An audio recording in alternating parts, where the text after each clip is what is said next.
Hello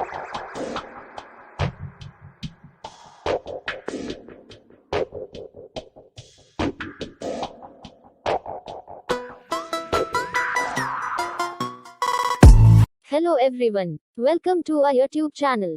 My View My channel, in association of Teaching Point. Like, subscribe, comment. Visit our website www.teachingpoint.org.in. Hello student, देखो आज मैंने आपसे कहा था कि भाई हम यहाँ पे आज डिस्कस करेंगे method of preparation of alkyl halide. तो देखो एल्काइल हैलाइड और अराइल हैलाइड, देखो हमने लिखा आर एक्स और ए आर एक्स। अब आपको पता है भाई आर एक्स मतलब एल्काइल हैलाइड और ए आर एक्स मतलब अराइल हैलाइड। तो अब हम मेथड ऑफ प्रिपरेशन देखेंगे। इसमें सबसे पहला मेथड आता है हमारा फ्रॉम अल्कोहल, जहां पे मैंने लिखा देखो ROH एक अल्कोहल है। इसकी रिएक्शन हम किससे करा रहे हैं? एनहाइड्रस ZnCl2 से इन द प्रेजेंस ऑफ HCl। ठीक है, HCl और एनहाइड्रस ZnCl2 की प्रेजेंस में हमने क्या किया? अल्कोहल की रिएक्शन कराई। तो आपको पता है भाई यहाँ पे टर्बिडिटी अपीयर होती है। टर्बिडिटी हमें इंडिकेट कर रही है कि यहाँ पे अल्काइल हैलाइड फॉर्म हुआ है। और आपको पता है कि भाई ये जो रिएक्शन है ये हमारी ल्यूकास टेस्ट भी कहलाती है। और ल्यूकास टेस्ट में हम क्या करते हैं? प्राइमरी, सेकेंडरी और टर्शरी अल्कोहल को डिस्टिंग्विश करते हैं, जिसमें हम ऑब्जर्व करते हैं कि प्राइमरी अल्कोहल के केस में हमें हीट करना होता है, तब टर्बिडिटी अपीयर होती है। सेकेंडरी अल्कोहल के केस में हमें क्या करना होता है? विगरसली शेक करना होता है, और शेक करने के बाद क्या होती है?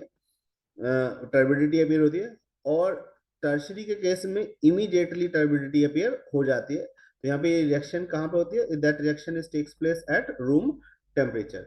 इसके अलावा और भी रिएजेंट हैं जिससे हम अल्काइल हैलाइड बना सकते हैं फ्रॉम अल्कोहल। जैसे हमने कहा कि भाई ROH है, इसके रिएक्शन अगर PCl3 से करें तो क्लोरो डेरिवेटिव बनेगा। वहीं पे अगर हमारा ROH है, इसकी रिएक्शन अगर हम PCl5 से करें तो क्या बनेगा? क्लोरो डेरिवेटिव बनेगा।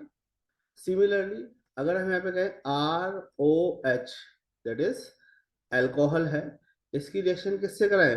SOCl2 से कराएं तो भी क्या बनेगा? क्लोरो डेरिवेटिव यहाँ पे फॉर्म होगा।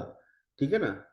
अब इसके अलावा क्या होता है कि अगर हम देखें एल्कीन से भी हम क्या बना सकते हैं? अल्काइल हैलाइड बना सकते हैं। जहां पे आपको पता है भाई CH2 डबल बॉन्ड CH2 के अंदर अगर हम एक हेलोजन एसिड ऐड करें सच एज HCl और मैं सिंपल लिख दूं HX, तो भी क्या होता है कि RX फॉर्म होता है। ठीक है ना, ये सिमेट्रिकल होता है। अगर हम यही एल्कीन एसिमेट्रिकल ले लें, एसिमेट्रिकल एल्कीन क्या होता है? That is CH3 CH double bond CH2, जहाँ पे कार्बन कार्बन डबल बॉन्ड के दोनों तरफ इक्वल नंबर ऑफ कार्बन नहीं होते। अगर यहाँ पे हम सिंपल HX डाल रहे हैं, that is it could be HCl HBr HI, तो ये कौन सा रूल फॉलो करेगा? It will follow Markovnikov's rule. वहीं पे अगर हम इसमें HBr डाले in the presence of ROOR, that is known as peroxide, it will follow anti Markovnikov's rule. कौन सा रूल फॉलो करेगा? एंटी मार्कोनिकॉफ्स रूल फॉलो करेगा। ठीक है ना। तो this is the method of preparation of alkyl halide. इसके अलावा अल्काइल हैलाइड किससे बन सकता है भाई? इसके अलावा अल्काइल हैलाइड बन सकता है बाय द डायरेक्ट हैलोजिनेशन से। कैसे? जैसे मैंने कहा भाई CH4 है, इसकी रिएक्शन मैं किससे करा दूं भाई? Cl2 से करा दूं इन the presence of sunlight. In the presence of sunlight क्या बनेगा? ये RX बन जाएगा, that is it will form the chloromethane. क्या फॉर्मेशन कर जाएगा? ये क्लोरोमीथेन फॉर्म करेगा। अब देखिए इसके अलावा और क्या हो सकता है भाई? अगर हम देखें क्लोरीनेशन और ब्रोमिनेशन डायरेक्ट करना आसान है, बट वहीं पे फ्लोरो डेरिवेटिव बनाना और आयोडो डेरिवेटिव बनाना बहुत ही मुश्किल होता है। क्यों? फ्लोरो डेरिवेटिव क्या होता है? Highly reactive, that is why it will cause explosion. तो होता है कि अगर हमें डायरेक्ट फ्लोरो डेरिवेटिव बनाना है तो इट इज नॉट पॉसिबल। तो इसके लिए क्या करते हैं कि अगर हमारे पास कोई भी क्लोरो डेरिवेटिव हो या ब्रोमो डेरिवेटिव हो, उसकी रिएक्शन हम suitable fluorinating agent such as AgF के साथ रिएक्शन कराएंगे। और भी फ्लोरिनेटिंग एजेंट होते हैं, उनके साथ हम रिएक्शन कराएंगे तो क्या फॉर्मेशन होगा, there is a formation of fluoro derivative, that particular reaction is known as Swarts reaction. कौन सी रिएक्शन है, स्वार्ट्ज रिएक्शन है, क्लियर है। वहीं पे अगर हम बात करें कि अगर आयोडो डेरिवेटिव बनाना है, तो आपको पता है कि भाई अगर डायरेक्ट हम आयोडो डेरिवेटिव बनाएंगे तो इट इज नॉट पॉसिबल, ठीक है। और रिएक्शन क्या होती है, रिवर्सिबल होती है, बेसिकली रिवर्सिबल रिएक्शन होती है। बट अगर हमें आयोडो डेरिवेटिव बनाना है तो हम क्या करते हैं कि क्लोरो डेरिवेटिव और ब्रोमो डेरिवेटिव लेके उसकी रिएक्शन हम किससे कराएंगे, NaI से कराएंगे इन द प्रेजेंस ऑफ एसीटोन। तो एसीटोन की प्रेजेंस में जब हम ये रिएक्शन कराते हैं तो यहाँ पे क्या बनता है, there is a formation of iodo derivative, that reaction is known as Finkelstein reaction. कौन सी रिएक्शन बोलेंगे हम, फिंकलस्टीन रिएक्शन बोलेंगे, क्लियर है। कौन सी रिएक्शन होगी, फिंकलस्टीन रिएक्शन। तो आप एक चीज ध्यान रखेंगे, जो दोनों रिएक्शन है, स्वार्ट्ज रिएक्शन और Finkelstein reaction, both are halogen exchange reactions है, ठीक है ना। तो ये मेथड ऑफ प्रिपरेशन है सिर्फ अल्काइल हैलाइड के। अब हम अराइल हैलाइड के कुछ मेथड ऑफ प्रिपरेशन देख लेते हैं। तो ये भी पेज यहाँ पे कंप्लीट क्या कहते हैं पूरा भर गया है, तो मैं नेक्स्ट पेज ले रहा हूँ जरा यहाँ पे, ठीक है ना। तो मैं इसको सेव नहीं कर रहा यहाँ पे। तो अब हमें क्या बनाना है, अराइल हैलाइड बनाना है। अब जब हम अराइल हैलाइड यहाँ पे बना रहे हैं, तो अराइल हैलाइड बेसिकली किससे बनेगा, सबसे पहले आप समझिए कि अगर हम कोई बेंजीन ले रहे हैं, ये बेंजीन ले लिया हमने, और इस बेंजीन को हमने रिएक्ट कराया डायरेक्ट Cl2 से इन the presence of anhydrous AlCl3। यहाँ पे जो AlCl3 है वो हेलोजन कैरियर की तरह बिहेव करता है, इसकी वजह से क्लोरीनेशन होता है, और यहाँ पे क्या बनेगा, क्लोरो बेंजीन फॉर्मेशन होगा, क्लियर है। इसके अलावा और भी हम हेलोजन डेरिवेटिव बना सकते हैं, और हेलोजन डेरिवेटिव बनाने के लिए हमें क्या चाहिए होता है, बेंजीन डाइजोनियम क्लोराइड चाहिए होता है। और बेंजीन डाइजोनियम क्लोराइड किससे बनता है, देखिए जरा, ये हमारा सबसे पहले क्या है, एनिलीन, ठीक है ना। बेंजीन के ऊपर NH2 ग्रुप है, इसकी रिएक्शन हमें किससे करानी है, NaNO2 ऑब्लिक HCl से। आपको पता है कि जब हम NaNO2 प्लस HCl की रिएक्शन कराते हैं तो यहाँ पे बनता है HONO, होनो प्लस NaCl। अब जो होनो का स्ट्रक्चर होता है वो कैसा होता है, HO single bond N double bond O, और यहाँ पे ऐसे HCl हमने लिया H और Cl, यहाँ से वाटर निकला, यहाँ से वाटर निकला, तो ये क्या बना, N2Cl। तो हमने क्या ऑब्जर्व करा कि बेंजीन के ऊपर कौन सा आ गया, बेंजीन के ऊपर हमने लिखा N2Cl, that is known as benzene diazonium chloride. क्या बना दिया, बेंजीन डाइजोनियम क्लोराइड। अब डाइजोनियम क्लोराइड के अंदर अगर हम CuCl ऑब्लिक HCl ऐड करते हैं तो क्लोरो डेरिवेटिव बनेगा। अगर हम यहाँ पे CuBr ऑब्लिक HBr यूज करते हैं तो क्या बनेगा, ब्रोमो डेरिवेटिव बनेगा। अगर यहाँ पे हम Ki यूज करते हैं तो क्या बनेगा, आयोडो डेरिवेटिव बनेगा। सिमिलरली अगर यहाँ पे हम बेंजीन के ऊपर, बेंजीन डाइजोनियम क्लोराइड के ऊपर अगर हम क्या करें, ऐड कर रहे हैं Cu ऑब्लिक HCl, तो कौन सी रिएक्शन है, गेटरमैन रिएक्शन है, क्लियर है, ठीक है ना। इसके अलावा, ठीक है, एक और रिएक्शन है that is known as Hunsdiecker reaction. Hunsdiecker reaction कैसे की जाती है, कि जो हमारा सिल्वर सॉल्ट ऑफ एसिड है, इसकी रिएक्शन हम किससे कराते हैं, ब्रोमीन से इन द प्रेजेंस ऑफ CCl4, ठीक है ना। और यहाँ पे क्या होता है, रिफ्लक्स होता है, तो उससे क्या होगा कि यहाँ पर क्या बनेगा, ब्रोमो डेरिवेटिव फॉर्म हो जाएगा, क्लियर है। Is that point clear to everyone, ठीक है ना। तो ये हमने यहाँ पे समझा कि भाई how we can make alkyl halide और अराइल हैलाइड। तो अल्काइल हैलाइड और अराइल हैलाइड हम किस तरह से बना सकते हैं, ठीक है। देखिए अब हम यहाँ पे स्टार्ट कर रहे हैं RX की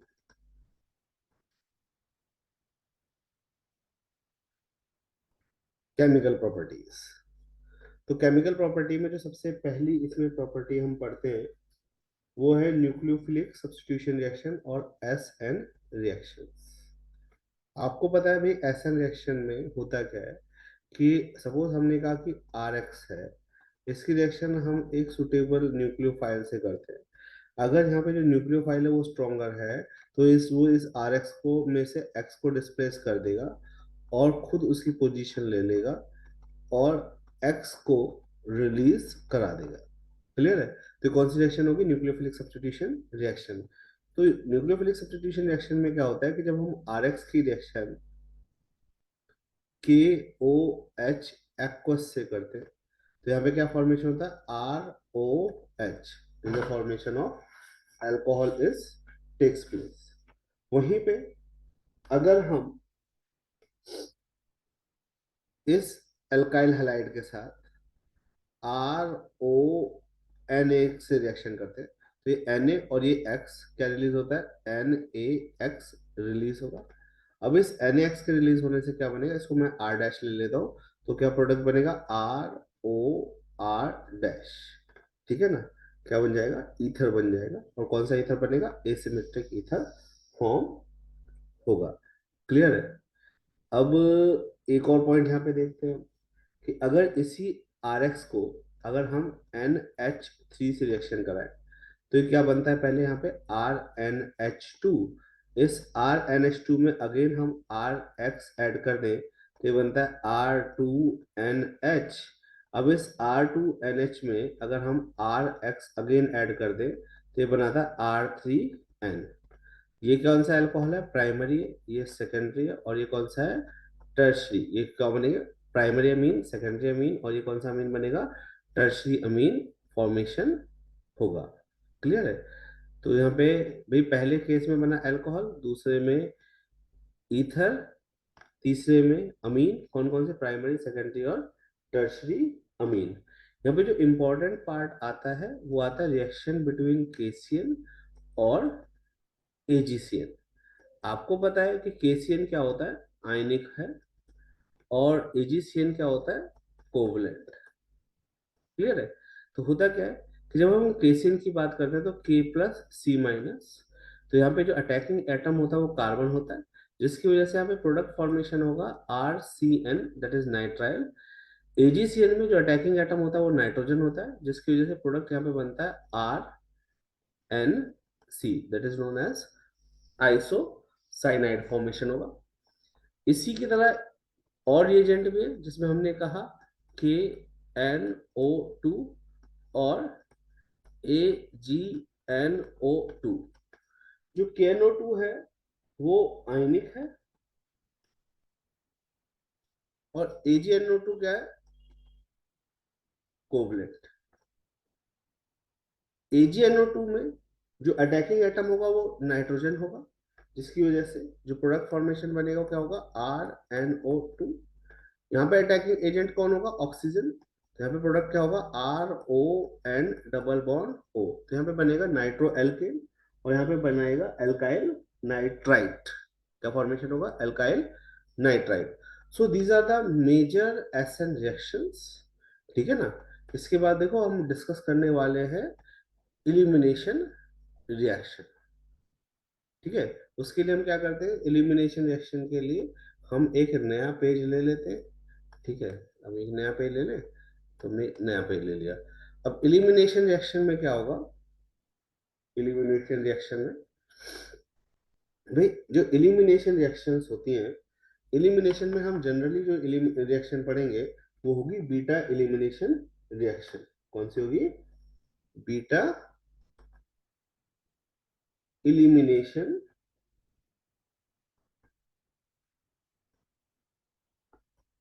रिएक्शन।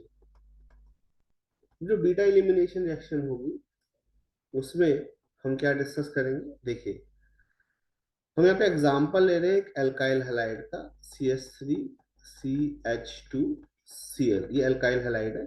आपको पता है एल्काइल हैलाइड जिस कार्बन से अटैच है वो अल्फा है, उससे अनदर जो कार्बन होगा वो कौन सा है? बीटा। कौन सा कार्बन है? बीटा। क्लियर है मेरी बात? ठीक है ना? अब होता क्या है, इसकी रिएक्शन हम कराते हैं अल्कोहलिक KOH के साथ। तो वहां पे कौन सी रिएक्शन होगी? बीटा एलिमिनेशन रिएक्शन होगी। बीटा एलिमिनेशन रिएक्शन में क्या होगा? ये Cl इस K के साथ रिएक्शन करेगा, तो क्या बनाएगा KCl। यहाँ पे जो OH है यहाँ के H के साथ रिएक्शन करेगा तो क्या बनाएगा H2O। तो होगा क्या, यहाँ पर भी एक वैलेंसी कम, यहाँ पर भी एक वैलेंसी कम, तो प्रोडक्ट क्या फॉर्मेशन होगा CH2 डबल बॉन्ड CH2। तो देखिए एक्चुअल में क्या होता है, मैं इसको ऐसे लिख रहा हूँ HCH2 सिंगल बॉन्ड CH2Cl। यहाँ पे जो KCl वो होगा K प्लस और OH माइनस, इस तरह से होगा। तो ये K प्लस Cl क्या बनाएगा KCl। ये जो OH माइनस है ये इस H के साथ रिएक्शन करेगा और क्या बनाएगा वाटर। देखो यहाँ पे CCl बॉन्ड की वजह से चार्ज आएगा पॉजिटिव, यहाँ पे CH बॉन्ड की वजह से चार्ज आएगा नेगेटिव। पॉजिटिव नेगेटिव के मिलने से यहाँ पे आ जाएगा डबल बॉन्ड। तो यहाँ पे क्या फॉर्मेशन होगा L की इनफॉर्मेशन होगा भाई। अब हमें क्या याद रखना है कि यहाँ पे तो बहुत ही सिंपल केस था ये बीटा एलिमिनेशन का। कई बार पेपर के अंदर ये इस तरह का क्वेश्चन आ जाता है जहां पे क्लोरीन जिस कार्बन से अटैच है उसको हमने अल्फा बोला, साथ वाले को बोला बीटा, और ये साथ वाला भी बीटा है, तो हमने इनको नंबर दे दिया, ये बीटा 1 और बीटा 2। इसकी रिएक्शन हमने किससे करा दी, अल्कोहलिक KOH के साथ।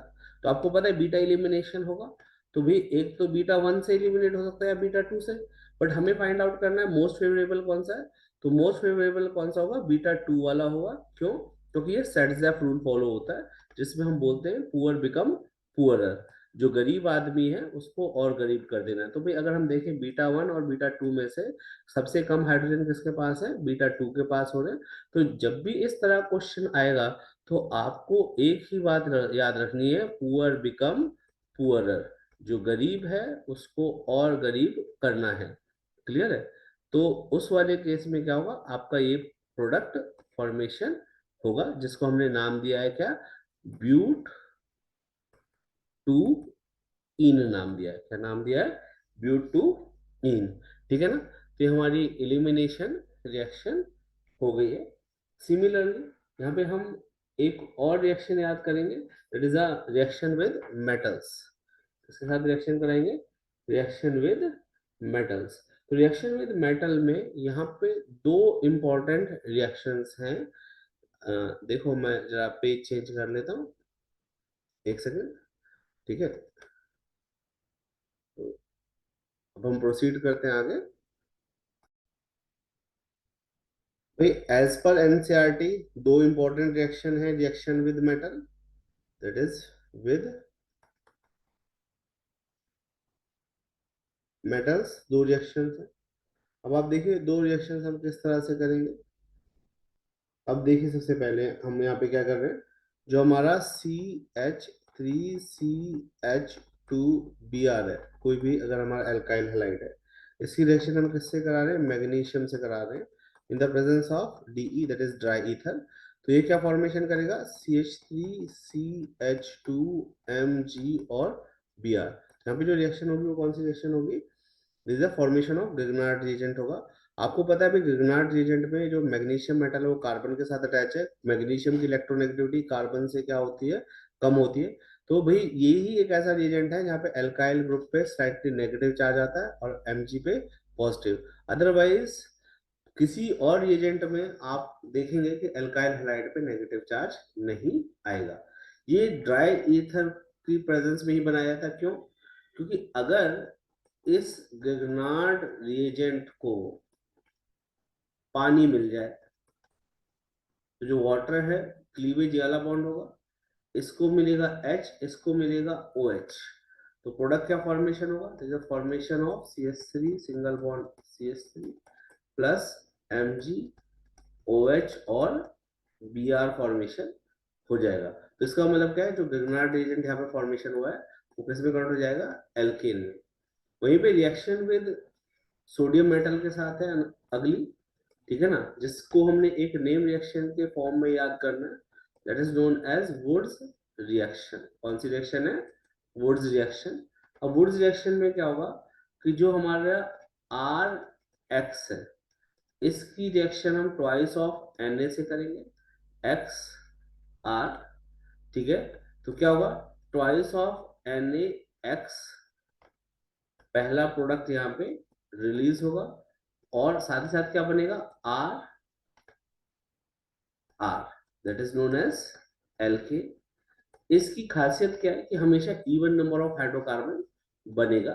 जैसे हमने कहा CH3Cl की reaction twice of NaCl CH3 से हमने इसको रिएक्ट कराया, ठीक है ना। और ये भी रिएक्शन किस में होगी, ड्राई ईथर की ही प्रेजेंस में होगी। और ड्राई ईथर की प्रेजेंस में क्या होगा, ट्वाइस ऑफ NaCl यहाँ पे रिलीज होगा, और साथ ही साथ क्या बनेगा, CH3 single bond CH3 as a product यहाँ पे फॉर्मेशन होगा, that is known as ethane form होगा। Is that point clear?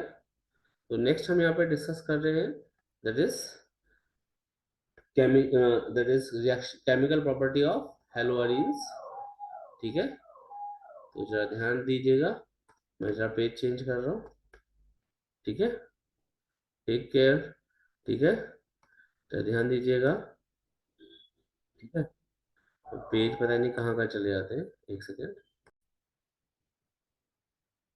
Now we will discuss the reaction of haloarenes। अब हेलोअरीन्स में आपको पता है कि भाई एसएन रिएक्शन नहीं होती, न्यूक्लियोफिलिक सब्स्टिट्यूशन रिएक्शन नहीं होती। इसके जो मेजर रीजन है आप सभी को ने पहले भी मैंने बताया हुआ आपको, that is due to resonance. जो पहला रीजन है दैट इज रेजोनेंस। जो दूसरा रीजन अगर हम यहाँ पे देखें दैट इज हाइब्रिडाइजेशन। आपको पता है कि अगर हम बेंजीन के ऊपर एक हेलोजन एटम लगा रहे हैं, ठीक है, तो यहाँ पे ये जो कार्बन है इसका हाइब्रिडाइजेशन क्या है, sp2 हाइब्रिडाइज्ड है, ठीक है ना।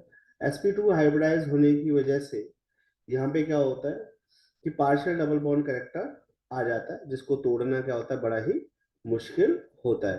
तीसरा कि अगर हमने बाय चांस ये बॉन्ड तोड़ भी दिया, ठीक है ना, ये बॉन्ड तोड़ भी दिया, तो यहाँ पे क्या बनता है, फिनाइल कार्बोकटायन बनेगा। और जो फिनाइल कार्बोकटायन बनता है वो अनस्टेबल होता है, तो हम क्या कहेंगे, इनस्टेबिलिटी ऑफ फिनाइल कटायन और फिनाइल कार्बोकटायन। तो जो यहाँ पे फिनाइल कार्बोकटायन जो फॉर्म हुआ है ये यहाँ पे स्टेबल नहीं होता, क्लियर है। बट अगर हाँ हम ड्रास्टिक कंडीशन यूज करें, ड्रास्टिक कंडीशन कैसे, कि देखो जैसे मैंने क्लोरोबेंजीन लिया, इस क्लोरोबेंजीन की रिएक्शन मैंने कराई पहले किसके साथ, दैट इज NaOH के साथ एट 623 केल्विन और 300 atmospheric pressure, followed by hydrolysis. तो आपको पता है भाई यहाँ पे क्या फॉर्मेशन होगा, this is the formation of phenol, ठीक है ना। इस ये एक नेम रिएक्शन है, आप सभी को पता है, और नेम रिएक्शन का नाम क्या है, दिस इज द डाउस प्रोसेस। कौन सा प्रोसेस है, डाउस प्रोसेस है। वहीं पे अगर हम इलेक्ट्रोफिलिक सब्स्टिट्यूशन रिएक्शन की बात करें, तो भाई जो हमारा क्लोरोबेंजीन है उसमें क्लोरीन एटम के पास 3 इलेक्ट्रॉन पेयर प्रेजेंट हैं, जिसकी वजह से वो प्लस आर इफेक्ट दिखाएगा। और प्लस आर इफेक्ट क्या होता है, ऑर्थो एंड पैरा डायरेक्टिंग होता है, जिसकी वजह से हम ऑब्जर्व करते हैं कि अगर हम इसका क्लोरीनेशन करें, मतलब Cl2 की रिएक्शन एनहाइड्रस AlCl3 से कराएं, तो यहाँ पे क्या बनेगा, there is formation of 2 type of derivative, ठीक है। कौन कौन से, दैट इज पैरा क्लोरोबेंजीन और ऑर्थो क्लोरोबेंजीन। तो 2 तरह के यहाँ पे डेरिवेटिव बनेंगे, ऑर्थो एंड पैरा। सिमिलरली अगर हम इसका नाइट्रेशन करते हैं, नाइट्रेशन के लिए रिएजेंट चाहिए concentrated HNO3 and concentrated H2SO4। तो कंसंट्रेटेड HNO3 और कंसंट्रेटेड H2SO4 की प्रेजेंस में हम ऑब्जर्व करते हैं कि यहाँ पे नाइट्रो डेरिवेटिव फॉर्मेशन होते हैं। और नाइट्रो डेरिवेटिव में भी क्या होगा कि जो नाइट्रो होगा वो कहाँ पे आएगा, ऑर्थो पोजीशन पे। और जो दूसरा नाइट्रो है, जो दूसरा यहाँ पे डेरिवेटिव फॉर्म होगा, उसमें नाइट्रो आएगा एट पैरा पोजीशन पे, क्लियर है। सिमिलरली यहाँ पे सल्फोनेशन भी होगा और फ्रीडल क्राफ्ट एल्काइलेशन भी होगा। तो अगर हम सल्फोनेशन की बात करें तो सल्फोनेशन में हम यूज करते हैं कंसंट्रेटेड H2SO4। अब इस कंसंट्रेटेड H2SO4 में अगर हम रिएक्शन करा रहे हैं और इसको हीट कर रहे हैं तो क्या होगा, जो बेंजीन है, बेंजीन के ऊपर क्या फॉर्मेशन होगा, Cl तो लगा ही है, और Cl के ऑर्थो पोजीशन पे क्या आएगा, SO3H। ठीक है ना, ये क्या है, ऑर्थो डेरिवेटिव आएगा। सिमिलरली जो हमारा क्लोरोबेंजीन है उसकी पैरा पोजीशन पे भी क्या आएगा, SO3H आएगा। वहीं पर अगर हम बात करें फ्रीडल क्राफ्ट रिएक्शन की, फ्रीडल क्राफ्ट रिएक्शन, तो फ्रीडल क्राफ्ट रिएक्शन में जो रिएजेंट यूज होगा वो क्या होगा, सपोज हमने लिखा CH3Cl in the presence of anhydrous AlCl3, तो यहाँ पे क्या फॉर्मेशन होगा, यहाँ पर जो क्लोरीन के ऑर्थो पोजीशन पे, क्लोरोबेंजीन के ऑर्थो पोजीशन पे मिथाइल ग्रुप, और पैरा पोजीशन पे भी क्या आएगा, मिथाइल ग्रुप फॉर्मेशन होगा। क्लियर है? Is that point clear? ध्यान दीजिए।